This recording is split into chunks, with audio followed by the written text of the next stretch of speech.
Hello friends, हम लोग पढ़ रहे थे चैप्टर 13 जिसमें क्वेश्चन नंबर 4 तक हम लोग सॉल्व कर चुके थे। तो आज के इस वीडियो में एक्सरसाइज 13.2 का क्वेश्चन नंबर 5 एंड 6 हम लोग सॉल्व करेंगे। तो 5 क्वेश्चन यहाँ पे हमने लिखा है। क्वेश्चन आपसे कह रहा है किसी बेलनाकार स्तंभ का व्यास, हमारे पास एक स्तंभ है जो किस शेप में है, बेलन के शेप में है, जिसका व्यास हमें दे दिया 50 सेंटीमीटर। आप देख सकते हैं क्वेश्चन में डी बराबर हमारा हो गया 50 सेंटीमीटर और इसकी ऊंचाई भी हमें दे दिया है। ऊंचाई हमसे कह रहा है 3.5 मीटर है और कह रहा है इस पे 12 रुपये 50 पैसे प्रति मीटर स्क्वायर की दर से इस स्तंभ के वक्र पृष्ठ पर पेंट कराने का व्यय बताइए कितना होगा। तो इस क्वेश्चन में सबसे पहले अगर हमें ये पता चल जाए कि जो इसका वक्र पृष्ठ है यानी ये कर्व सरफेस एरिया जो है, इस वक्र पृष्ठ का क्षेत्रफल कितना है, क्योंकि अगर वक्र पृष्ठ का टोटल क्षेत्रफल हमें पता चल जाएगा तो यहाँ पे दिया है कि 1 मीटर स्क्वायर का खर्च 12 रुपये 50 पैसे आ रहा है, तो पूरे स्तंभ का हम लोग इजिली फाइंड कर ले जाएंगे।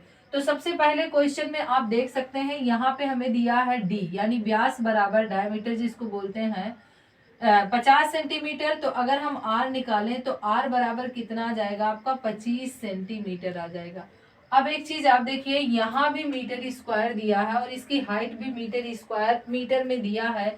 इसका मतलब ये डेटा हमारा किस में होना चाहिए, मीटर में होना चाहिए। मीटर में कन्वर्ट करने के लिए आप क्या करेंगे, इसमें 100 से डिवाइड करेंगे तो 2 डिजिट के बाद डेसिमल यानी 0.25 मीटर। ये आपका क्या निकल के आ गया, आर निकल के आ गया और ये हमारे पास गिवन ही है। अब हम लोग क्या लिख लेंगे, स्तंभ का वक्र पृष्ठीय क्षेत्रफल, वक्र पृष्ठीय क्षेत्रफल। अभी बेलन के शेप में है तो बेलन के वक्र पृष्ठ का जो क्षेत्रफल होता है यही होगा, तो क्या होता है 2πr/h। अब आप देखिए यहाँ पे 2 की जगह पे तो हम 2 रखेंगे, पाई की जगह पे 22/7 रखेंगे, r की जगह पे 0.25 इंटू एच की जगह पे 3.5 रखेंगे। यहाँ पे देखेंगे आप 7 से 7 कैंसिल होके यहाँ पे 0.5 आ गया। ठीक है, 7 से डिवाइड करेंगे तो ये 5 बार में हो जाएगा, 35 है। अब यहाँ पे आप देख सकते हैं 44 हो गया और यहाँ पे कितना 0.25, यहाँ पे 0.5। ये हमारे पास डेटा आ गया। अब इसका मल्टीप्लाई जब आप करेंगे तो मल्टीप्लाई करके देखेंगे 5.5 आ जाएगा और ये क्षेत्रफल है तो मीटर में है, मीटर स्क्वायर आएगा ही आएगा।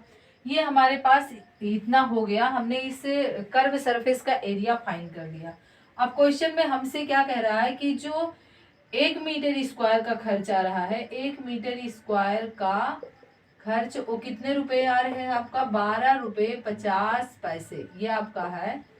इसलिए पूरे एरिया का यानी पूरे वक्र पृष्ठ का खर्च हम लोग लिखेंगे, इसलिए पूरे वक्र पृष्ठ का खर्च, वक्र पृष्ठ का खर्च। अब वक्र पृष्ठ का पूरा क्षेत्रफल कितना है आप देख सकते हैं, यहाँ पे हमने निकाला है 5.5 मीटर स्क्वायर।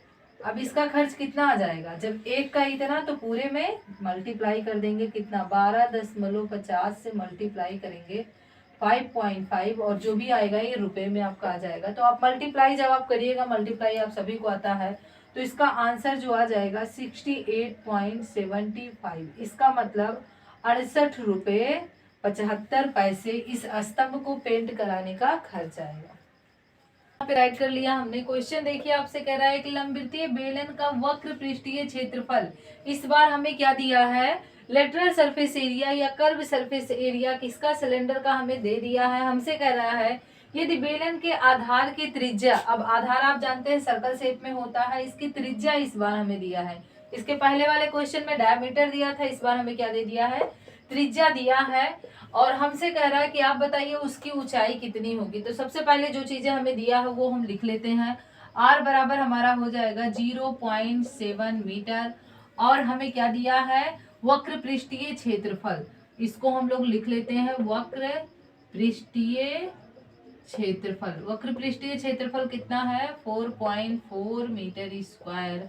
हमें क्या निकालना है, h हमें फाइंड करना है। अब जो चीजें यहाँ पे दिया रहता है उसी फॉर्मूलों को हम लेके इसको h की वैल्यू निकालेंगे। तो हम लोग लिखेंगे वी नो दैट, क्या पता हमें, वक्र पृष्ठीय क्षेत्रफल या curve surface area of cylinder equal to होता कितना है ये 2πr h। ये तो फॉर्मूला होता अब इसकी वैल्यू हमें दिया है, इसको हम रख लेते हैं 4.4 मीटर स्क्वायर इक्वल टू 2 ऐसे रखेंगे, पाई की वैल्यू 22/7, आर की वैल्यू भी हमें दिया है 0.7 मीटर, यच हमें निकालना है। तो अभी इसको हम ऐसे रहने देते हैं। यहाँ आप देखिए इसको इससे कैंसिल करेंगे तो 0.1 से कैंसिल हो गया, 22 का मल्टीप्लाई आप 2 में करेंगे तो ये आ जाएगा 24, और 24 का गुणा 0.1 में करेंगे आप तो ये यहाँ पे मीटर है, तो ये कितना आ जाएगा 4.4 मीटर, और यहाँ से आपका h आ गया। ठीक है, अब h की वैल्यू हमें निकालनी है, तो h को हम इधर ही रहने देंगे, इसको इधर ले आएंगे तो क्या हो जाएगा, ये डिवाइड हो जाएगा। तो यहाँ पे आप देख सकते हैं कि 4.4 मीटर स्क्वायर बटे में 4.4 metre equal to h। Metre square से मीटर कैंसिल, 4.4 से 4, यानी 1 मीटर इक्वल टू h। इसका क्या हुआ, इस बेलन का ऊंचाई जो है हम लोग लिखेंगे बेलन की ऊंचाई बराबर 1 मीटर हमारा आ गया। ये क्वेश्चन बहुत ही आसान था, आपको समझ में आया होगा। बाकी के बचे हुए क्वेश्चन हम लोग नेक्स्ट वीडियो में सॉल्व करेंगे।